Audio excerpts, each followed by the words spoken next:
Welcome to the Deep Dive. This is where we take your information needs and really distill them down into something focused, something you can use. Exactly. Actionable knowledge. So today, we're plunging into Jennifer Shannon's book, Don't Feed the Monkey Mind. It's really insightful. Yeah, she has personal experience with anxiety, right? And she kind of builds on Reed Wilson's stuff from Don't Panic. Right, offers a fresh angle on managing that voice in your head, that monkey mind. So our mission today, basically, is to pull out the key ideas from her book about this monkey mind. And crucially, give you some real strategies, things you can actually use to handle anxiety. That's the goal. Okay, so this monkey mind idea, let's unpack that. Shannon uses it as a metaphor, yeah. Yeah, a really good one. Yeah. It's for that part of our brain that's always like scanning for danger. Like an alarm system. Exactly. An overeager alarm system, maybe a bit clumsy. It's rooted deep primal survival stuff. Okay, so for our ancestors, survival meant what? Dodging predators. Right, avoiding physical death. And also, crucially, not getting kicked out of the tribe. Social exclusion was basically a death sentence back then. Ah, so you can see how those old fears might pop up now, like worrying about a presentation or, I don't know, fitting in. Totally, it maps directly. And it's tied into the amygdala, the brain's fear center. With the amygdala, right? That small bit that processes fear. Yeah, it fires up those physical feelings. We all know heart racing, muscles tense, all that. The monkey mind is just that system kind of working overtime. Seeing threats where maybe there aren't any. Precisely. Misinterpreting things, seeing danger in, like, everyday situations. Okay, and this is where it gets tricky, right? Because this protective system, well-intentioned as it is, Huh? it's not always great at judging modern risks. Shannon says it's like a monkey doing math. Huh. Yeah, that's a great way to put it. Not exactly a risk assessment expert. So it can take a small what if and just blow it up. Completely. Turn a minor doubt into a full-blown anxiety attack when it's, well, really not necessary. And Shannon says when this happens, we tend to make two big mistakes. Yeah, two key errors. First, we overestimate the threat. Like that email typo suddenly feels like it's going to get you fired. Exactly that kind of thing. And second, we underestimate our ability to actually cope. We forget how resilient we actually are. We really do. Our anxious mind sells us short. We can handle way more than it thinks. Okay. And Shannon points to three, core beliefs or assumptions that really fuel this monkey mind. They keep it going. Yeah, like throwing fuel on the fire. The first one is intolerant of uncertainty. That feeling that not knowing is dangerous. Right. What you don't know can kill you. Pretty much. And you see it when people just can't relax, mind racing with what ifs. Or struggling to make decisions. Definitely. It creates this desperate need for control, this illusion of control. So you overplan, you check things constantly, you Google symptoms. Like Maria in the book, right? Mhm. Checking symptoms online after a doctor's visit. Exactly. Just trying desperately to pin down certainty where, honestly, there isn't any. You might feel this if you can't leave the house without planning every single detail. Okay, second assumption. Perfectionism. Mm-hmm. That drive for super high standards, always needing to be the best. Which sounds good, maybe. On the surface. Yeah, but the downside, the trap, is this massive fear of failure. Because if it's not perfect, it's terrible. Right. So you get paralyzed, you put things off, you avoid stuff altogether. It leads to inaction. Society kind of glorifies perfectionism, but real success often involves messing up and learning. Like Eric in the book, avoiding the company party because he might say something dumb. Perfect example. That need for perfection leading straight to isolation. Maybe you've avoided something important because you were scared you wouldn't nail it perfectly. Yeah, I could see that. Okay, third one. Excessive responsibility. This is feeling like you're responsible for how other people feel, for their happiness, their well-being. Wanting to be a good person, a good friend. Totally. Yeah. But it often comes from a fear of losing connection, of rejection, so you get tangled up in other people's lives. Like having trouble saying no. Or always jumping in to fix things. Exactly. Difficulty setting boundaries, taking on problems that aren't yours. Think of Samantha trying so hard to manage her adult son's addiction. Coming from a place of love, But ultimately reinforcing her own anxiety because she feels she has to control things she just can't control. Okay. So we've got this monkey mind running wild, fueled by these assumptions. Uncertainty, perfectionism, responsibility. Yeah. It makes sense we'd try to cope somehow, right? Which leads us to Shannon's idea of feeding the monkey through safety behaviors. You got it. That's the cycle. Our reactions to anxiety can actually make it stronger. How does that work? Seems counterintuitive. Well, the things we do to feel safer right now, Mhm. they kind of prove the monkey mind right. It's like Yeah. telling it, yep, you were right to panic. This situation is dangerous, Like scratching an itch. Feels good for a second. but makes it worse overall. Yeah. Can you give a specific example? Walk us through that cycle. Sure. Take social anxiety, fear of judgment, right?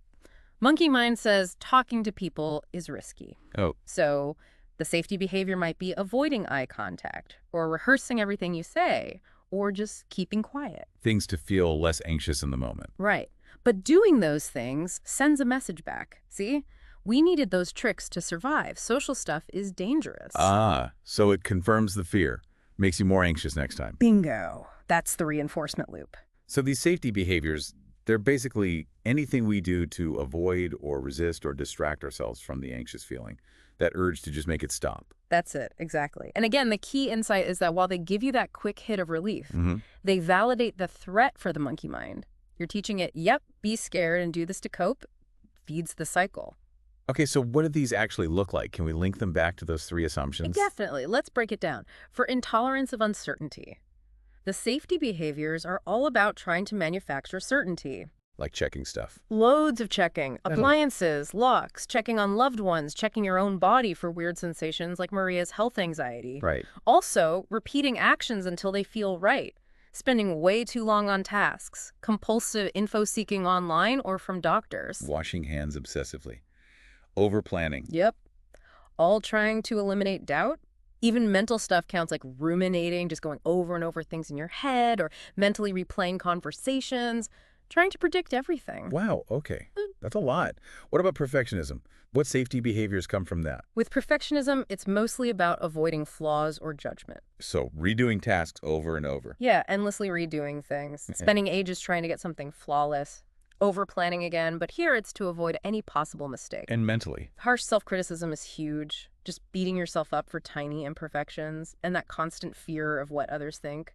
Like Eric avoiding parties. Okay. And the last one, excessive responsibility. Here, the behaviors aim to prevent bad things happening to others, or to keep that connection strong. So saying yes to everything, even when you're swamped. Totally. Difficulty saying no. Over-preparing for others. Volunteering for everything. Covering for other people's mistakes. Always being the good host. Making sure everyone else is happy. Trying to fix people. Yeah, trying to fix their diet, their relationships, their addictions, like Samantha. Or staying in a bad relationship because you feel responsible for the other person's happiness. In a mentally. Feeling guilty whenever someone else feels bad, even if it's got nothing to do with you. That's a big one. All these things, driven by care maybe, but they reinforce that idea you have to control things you can't, feeds the anxiety. Okay, so we're stuck. Anxiety triggers safety behaviors. Safety behaviors make anxiety worse. It's a loop. How do we get out?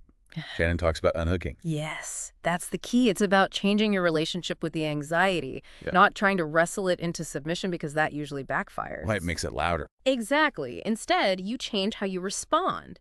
You consciously stop feeding it with those safety behaviors. And the alternative, she calls them expansion strategies. Yeah, expansion strategies are the opposite of safety strategies. The goal isn't necessarily to make the anxiety vanish instantly. No. What is it then? It's about making space for the anxiety, letting it be there while you move forward anyway.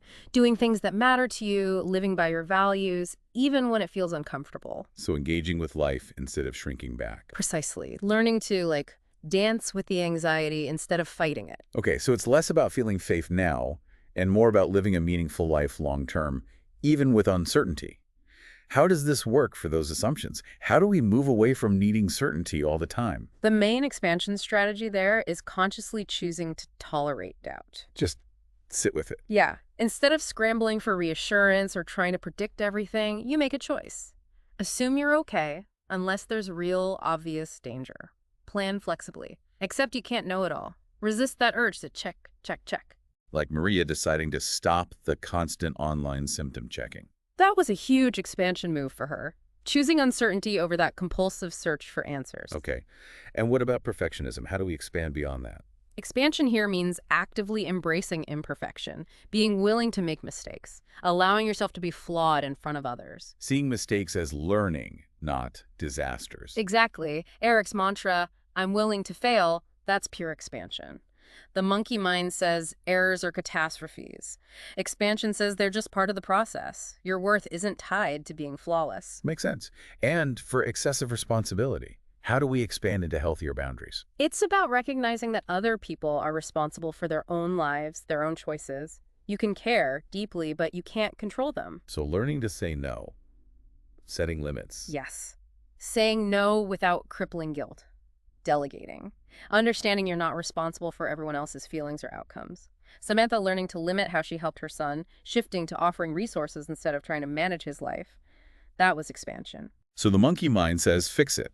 And expansion says, I care, but it's their journey. I'm responsible for my own actions and boundaries. This whole idea of moving towards expansion, even when it's hard, brings up Shannon's concept of essential feelings. What are those?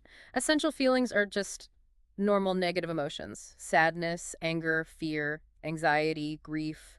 The stuff we usually try to avoid. But Shannon says they're not the enemy. Not at all. They're signals. Often they mean we're growing, stretching. Like Julie's story about growing pains as a kid, sometimes discomfort means you're moving towards something bigger, richer. Yeah. Trying to squash these feelings just makes things worse. So don't run from them, learn to make space. She offers tools for this, right? Like the welcoming breath. Yeah, the welcoming breath is great. Super simple physical tool. You just consciously open up your posture, shoulders back, chest open, wherever you are. Standing, sitting. Doesn't matter. Then you breathe in deeply, like you're welcoming the feeling, acknowledging it without judgment, and breathe out slowly, letting go of that need to fight it or control it. Some people even open their palms, like a physical welcome. Okay.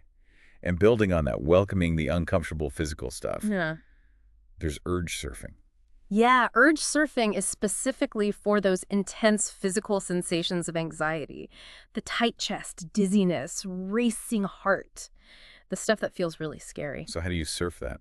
You observe them with Yeah. curiosity, not judgment. Like watching a wave, you notice it building, peaking, and know it will eventually pass. Instead of tensing up against it, you just ride it out. Feels counterintuitive again, leaning in. But yeah, fighting it probably does make it worse. And then there's ask for more. That sounds intense. It does, yeah. But it's surprisingly powerful for reducing resistance. You playfully, intentionally invite more of the scary sensation or thought. More. Because it challenges the monkey mind's belief that it's unbearable. It teaches your brain, hey, actually, I can handle this. Maria wanting more heart palpitations, that takes the fear's power away. Okay, so that deals with the physical side. What about the mental noise? That monkey chatter. Right, the relentless thoughts. Shannon's clear. Trying to argue with them or push them away, usually pointless, makes them stickier. So what do you do? She offers ways to change your relationship with the thoughts so they don't run the show. Like the 5 steps to problem solving. How does that help with anxious thoughts? That's useful when the worry is about something real, something you actually can do something about. It gives you structure. Okay, what are the steps? 1, what's the actual problem? 2, what's one action I can take? 3, what might get in the way? 4, what's my plan B? 5, do step 2, take action. It turns anxious energy into something productive. Got it. And then there's the thank you monkey technique. Love that name. It's brilliant, isn't it? It's so simple. A way to acknowledge the thought without getting sucked in. How does it work? Anxious thought pops up. What if I mess up? Did I leave the stove on? You just mentally nod, thank you, monkey, heard you. Creates a bit of distance. Then gently redirect your focus back to what you were doing. Like Eric using it before talking to his employee. Stops him getting bogged down. Exactly. No big debate needed. Just acknowledge and pivot. Another one is the worry appointment. Sounds like scheduling time to be anxious. That's exactly what it is. It's clever, actually. Helps contain the worry. Oh. You set aside a specific time, say 15-20 minutes, just for worrying. The rule is, during that time, only worry. No problem solving, no distractions. If worries pop up outside that time, you tell yourself, okay, I'll deal with that during my worry appointment. So you're not letting it leak into your whole day. Creates boundaries. Right, gives it a designated space. All these techniques seem geared towards a more accepting relationship with anxiety, but how do we know where we're trying to go with all this? Shannon talks about identifying values. Yes, values are crucial. They're your compass. Like what's really important to you? Exactly. Things like creativity, connection, growth, adventure, kindness, whatever truly matters deep down. Knowing your values gives you direction, especially when that safety of the monkey mind seems tempting. So values help you choose expansion. Definitely. They make it easier to pick the path that aligns with who you want to be, even if it feels a bit scary. Maria, Eric, Samantha, figuring out their values was key for them. And knowing your values helps you create a values-driven action plan. Yeah. That's that.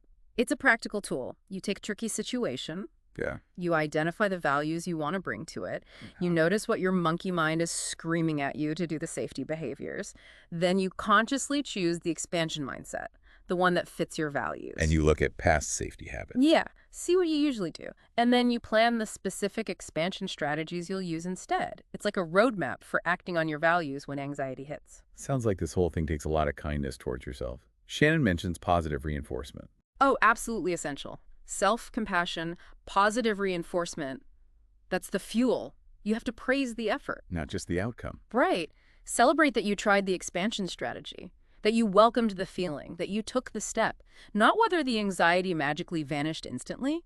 Like Jennifer's client practicing the presentation, praising the doing of the plan, not just demanding a perfect performance. It's about rewarding the growth process. So if you keep doing this choosing expansion, not safety behaviors, what happens to the anxiety cycle over time? It weakens. Gradually, consistently choosing expansion stops reinforcing the monkey mind's threat signals. So the monkey learns. Pretty much. It learns through experience. Oh, okay, maybe that situation isn't actually life-threatening. The alarm bells start to ring less often, less loudly. It's like retraining your brain through action. And Shannon shows this works, right? Yeah. With Maria, Eric, and Samantha's stories. Yeah, their progress really brings it home. Maria faced her health anxiety, embraced uncertainty, valued adventure, and ended up traveling the world. Something anxiety stopped her from doing for years. Wow. And Eric? Eric challenged his perfectionism, was willing to make mistakes. He got better at work, less socially anxious, stopped needing to prove himself constantly. And Samantha? By setting boundaries, focusing on her own well-being alongside her son's, she found better health, more peace. It shows real change is possible when you shift from feeding the monkey to embracing expansion. So the big takeaway, the core message, it's about changing how we relate to anxiety. Totally. Not seeing it as an enemy to kill, but as, well, part of being human, something to welcome and build resilience around. Shannon has that formula, right? Anxiety times. Anxiety times. Welcoming equals resilience. Simple, but profound. Accept anxiety is there, then build your capacity to handle it without letting it shrink your life. So the idea is to make expansion a way of life. Weave it in daily. Yeah, exactly. Check in with your values, see challenges as chances to grow, consciously pick expansion over safety, even when it's uncomfortable. And remember, the monkey isn't going away entirely. Probably not entirely, no. That part of our brain exists for a reason. There will always be new challenges, new edges of discomfort. So the goal isn't zero anxiety. No, the goal is resilience. Living fully with the anxiety that inevitably shows up sometimes. Okay. So as we wrap up this deep dive, maybe a final thought for you, the listener. What's one small edge, maybe, that you feel ready to approach now that you understand your monkey mind a bit better and you have these expansion tools? Yeah, what's one tiny step you could take? A step towards trading that illusion of certainty or trying to please everyone. For living more in line with what truly matters to you, your values, what might that look like?